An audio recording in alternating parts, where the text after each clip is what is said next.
Upgrades, people. Upgrades. Greetings, one and all. My name is Lancer, and welcome to a discussion video. Now, you may notice we have a little change of arena for now. That's just mainly because I didn't feel like getting stuck in that corner for a little while. It gets claustrophobic. Now, what we'll be discussing today is the most recent anime season, as this has been a pretty good streak for a lot of romance anime that have been coming out. I know that once this season started, I was debating on whether or not to do a bunch of reaction videos to all these, but I decided I'll do the series for Data Live, and that'll be that. But I definitely do now want to do reviews for each of these shows, once they're done at least. Now, each of these shows, with the exception of one, have had at least 3 or more episodes come out as of now. Well, 3 episodes exactly, pretty much. I decided that I'll just dedicate one whole video to talking about all the ones that have come out so far, and just what I think about them, because each one of them I think deserves a review. And it's a good 3 episode rule, I say, for shows like this, where it's like, give it 3 episodes, gives it all you need, and whether or not you should keep watching it. The one exception that I talked about is the show A Couple of Cuckoos. I know that it's pronounced cuckoos, but I'm saying cuckoos, because it's funnier. This show, as of right now, has only 1 episode out right now. And I figured I'd start with this one, since out of all of them so far, I know only 1 episode's out, but I pretty much got a good idea what it's gonna be about just from 1 episode. I'd say it's my least favorite so far, just mainly because up until a certain point, it's pretty cut and dry, cookie cutter romance. It's pretty much one of those happenstance romances where the 2 people bump into one another and then chaos ensues. She asks him to pretend to be her boyfriend for her parents, and the guy is trying to impress. Oh yeah, also the whole thing is like they were both mixed up at birth and now they're meeting each other. It's weird, but apparently it's normal. It's just something we can accept in this world. But then they find out that the 2 families in which they were mixed up are the same, and they were going to be engaged, and now it's a thing. But then as the episode kept going on, I realized, wait a minute. Is this a harem? Now, if you have watched the channel, you know I have kind of a soft spot for harem shows like High School DxD, Rosario Vampire, Data Live. I don't exactly think this is going to be one of my favorites, but the fact that it's a harem, I know by the end of the episode, I was saying to myself, like, oh, you didn't tell me this. Now I'm interested. First you had my attention. Now you have my erection. But so far, it's 1 episode. The animation, it's not too much to write home about, really. It's kind of bland, honestly. I was definitely, like, halfway through the episode tempted to just drop it. I mean, it was just on the front page of Crunchyroll, just like A Couple of Cuckoos, and I was just like, you know what? I'm watching a lot of romance right now. Why not? I'll do it. And I did. I was tempted to drop it just because it was kind of just boring, and it's like I've seen the same story 1,000 times. Now that it's a harem, I'm tempted to keep watching it. But so far, I'd give A Couple of Cuckoos, the first episode, I'd give it a 4 out of 10. The next show, now these next 3 are some that I'm actually properly watching week to week, other than Data Live, of course. I won't be talking about Data Live here because I'm doing that week to week. Check out my reactions to the episodes as they're airing. The first 3 episodes are up. The next one I'll be covering is one that's pretty popular, and I don't think I need to praise this one too much because pretty much everyone has, and that's Spy X Family, or Spy Family. When it comes to anime who have like X's in the title, Hunter x Hunter has told us to just say Hunter x Hunter, not Hunter x Hunter. But then High School DD, you can say High School DxD, or High School DD. Both are accepted. I think with this one, I think it's safe to just say Spy Family, because that's pretty much what it is. Spy Family, I'm a little later to. The first 3 episodes were already out by the time I decided to finally watch it. I'm glad I have. I was tempted to almost just wait to watch it, because it didn't really seem like something that I would have been too interested in. I was gonna maybe wait till it was all done. Part of me still kind of wishes I did that, because then I could have watched more of it. I'm glad I've given it a shot, because Spy X Family is pretty good. It is pretty good. So far, at least. Again, 3 episodes. Well, to be fair, the first episode alone is friggin' amazing. And honestly, wearing the culture hat is appropriate for this one, because it takes place in kind of that noir type time, like the Cold War. Spy X Family is pretty much exactly what the title says. It follows this guy who's a spy, and he's tasked with this mission to pretty much start a family, to be able to infiltrate, like to get this political leader. I've kind of already forgotten what the main mission is just because I'm so focused on the family aspect of it, because honestly, despite being a show about spies and assassins and everything, the family side of it is actually really wholesome. I'm not going to be spoiling these shows so far because there's only 3 episodes out. Just go watch them. It's a quick hour. Well, for all of these together, it'd be about 3 hours, but it's worth it. I find myself strangely very invested in the story of Spy Family. The animation's good, but it's not like crazy. To be fair, I feel like all of us after Demon Slayer season 2 are kind of desensitized to good animation. It's pretty much you're either Demon Slayer or you're shit. For me, it's kind of the opposite. I have much more appreciation for animation studios who put in work for animation on all just trying to be ufotable. But whenever spy stuff is actually happening in the show, it's pretty awesome. Like, you can tell these are people who have actually thought through and done research about like proper spy. Obviously, this is by no means a true take or anything like this. It's still awesome. If you're an avid anime fan, you're probably already watching Spy Family. Definitely so far. I'm really looking forward to seeing where this goes by the end. And I could definitely foresee probably some heartbreaking separations happening. But just the daughter, I'm forgetting the names right now, but I'm bad with names at first, but I'll learn them, is easily one of the best characters. The mother is sexy, but deadly. And then the guy, our main bro, is amazing as well. You can tell, like, each one of them, it's like they've never had a family, never really thought about it.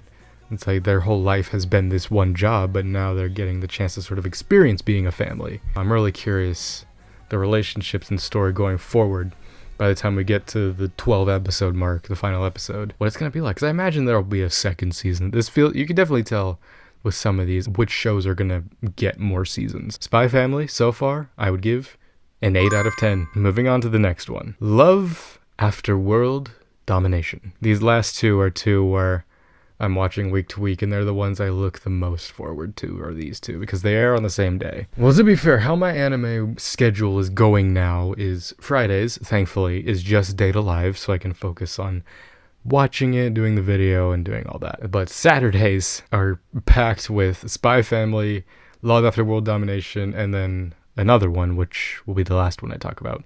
And then Sundays will be the Cuckoo one, but either way, Love After World Domination, in terms of concepts, it's my favorite one so far. It's not by any means a new concept. I would say in terms of unique concept, Spy Family is definitely more. In terms of wholesomeness, I guess, I prefer Love After World Domination, because it is kind of the Romeo and Juliet kind of story where it's 2 lovers on opposite ends of a conflict, but yet they're able to form love and a relationship. They're not allowed to be together, but they still try to either way. Because it very much is like a Power Ranger type show, which I wouldn't have guessed, but yet the romance is like, the forefront of it. It's one of those ones where it's like, it would have been, if it was just a shonen show, it would have been swept under the rug after the 12 episodes were done and no one would speak of it ever again. But the romance side of it, I mean, it's easy. It's just cutesy, lovey-dovey stuff, but just the concepts, like they having to, like, they both put on a face, like, right when they fight each other. It's just their way that they orchestrate things to try and, like, go on dates and stuff is like they orchestrate just this whole big battle just so the 2 of them can fight and then go off, have a picnic or whatever. Interestingly, though, like, the fighting choreography in it is actually good. Like, I actually really find myself being like, ooh, that was a good move and stuff like that. Mainly in the first episode. Weirdly enough, it's when the 2 of them fight.